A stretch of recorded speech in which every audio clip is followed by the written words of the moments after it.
সুপ্ৰভাত সকলোকে ৰাতিপুৱা আজি আমি ওলাই আহিলোঁ মাউলি লঙৰ বুলি মাউলি লং আপোনাৰ ৰোড ব্ৰিজখন দেখুৱাই আছোঁ আৰু ৰোড ব্ৰিজখন কেনেকুৱা লাগে আপোনালোক সুন্দৰভাৱে দেখুৱাম আৰু আজি ৰাতিপুৱা ভাগত আমি আহিছোঁ কোনো ধৰণৰ তেনেকুৱা পৰ্যটক ভিৰ নাই বা আমি ইয়াতে খুব বেছি 6-7জনৰ মানুহ আছোঁ মাউলি লঙৰ ব্ৰিজখন কেনেকুৱা লাগে আৰু ৰাতিপুৱাৰ ভাগত মই আপোনালোকক আমি দেখুৱাব চেষ্টা কৰি আছোঁ চাই থাকোঁ আমাৰ এই ভিডিঅ'টোৰ মাধ্যমে আৰু এইখনে হৈছে মাউলি লঙৰ ব্ৰিজ যিটো ৰোড ব্ৰিজ বুলি কয় এই ব্ৰিজখন আপুনি যেতিয়া চেৰাপুঞ্জী যাব চেৰাপুঞ্জীটো আপোনাৰ ডবল ট্ৰেকাৰ বুলি কয়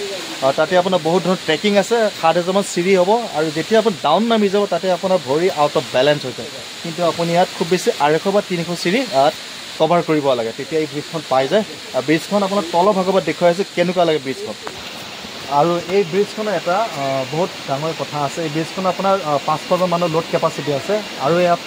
এই ওপৰৰ পৰা ইয়ালৈ এটা লটি আছিলে এই লটিডাল আজি 5 বছৰমান ছিগি পৰিলে কিন্তু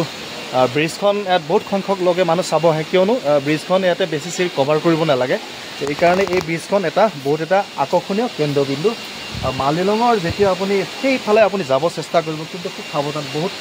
সংখ্যক লোকে তাতে পৰিছে কিন্তু এটা শ্বৰ্ট ৰাস্তা আছে তলৰ পৰা দেখুৱাম ব্ৰিজখন কেনেকুৱা ধৰণৰ লাগে মাউলি লঙৰ তলৰ পৰা দেখিবলৈ এনেকুৱা ধৰণৰ লাগে ব্ৰিজখন আৰু এখন ক'বলৈ গ'লে এটা সময়ত মানুহে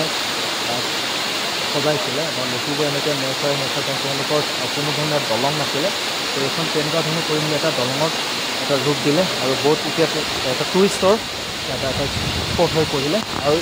সেই ওপৰৰ চিৰিভাগ আপোনাৰ যিটো বস্তি আছে এই বস্তি মানুহবোৰ এইফালে অহা যোৱা কৰিছিলে লাহে লাহে এটা বহুত ডাঙৰ টুৰিষ্ট স্পট হৈ পৰিলে ধন্যবাদ জয় অসম জয় জুবিন দা